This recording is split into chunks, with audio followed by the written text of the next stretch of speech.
Dean, what was your take on today's game?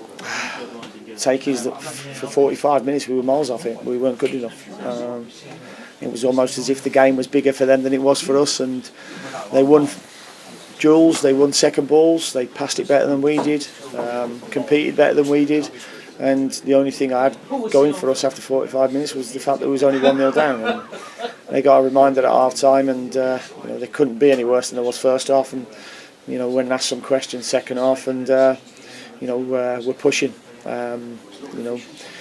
Wes had a good chance, Guinea's had a good chance, and we put some decent balls in the box, but they were always a threat on the counter attack with Jimenez, who a very good player for them. But you can't give any team a 45-minute head start, and we did that today, unfortunately, and got punished for it. You said you kind of had a message for them at half time. Were you kind of pleased with the response you got in the second 45? Yeah, I mean, we were better. We were better on the ball. We competed better. We won a lot more duels than we did in the first half. As I say, it wasn't hard to do that because we didn't turn up the first 45 minutes, and there was some good play, but we can't be that naive. You can't give away 45 minutes in any game at this level, and we did that today. You had injuries before the game, and then obviously 6 minutes in, it kind of strikes again. Kind of gave you a few headaches today. Yeah, but injuries are no excuse because we've got a deep enough squad, a good enough squad. I thought Ezri Konza, who came in for Bjorn Engels today, was probably one of our best players. An accomplished first start in the Premier League for him against a really good player in Jimenez, as I've said. So I've got no excuses about injuries. Yeah, the disruptions during the first half, obviously Jed coming off, which I'm gutted about because it's pivotal. He was pivotal in getting us promoted last year, and after 3 minutes he has to go off with an Achilles problem, so I hope he has a speedy recovery from that.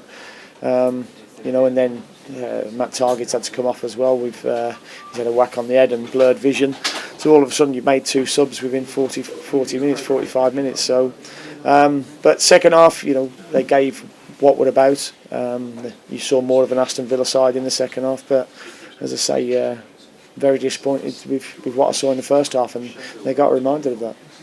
Before the Wolves' second goal, did you kind of feel like you were on top and you had a couple of great chances? I felt that we were the more likely team to score. They tried to slow everything down from then, throw-ins and goal kicks, and which you would do at goal up. But there was always a constant threat on the counter. They've got the pace of Traore, who did brilliant for the goal.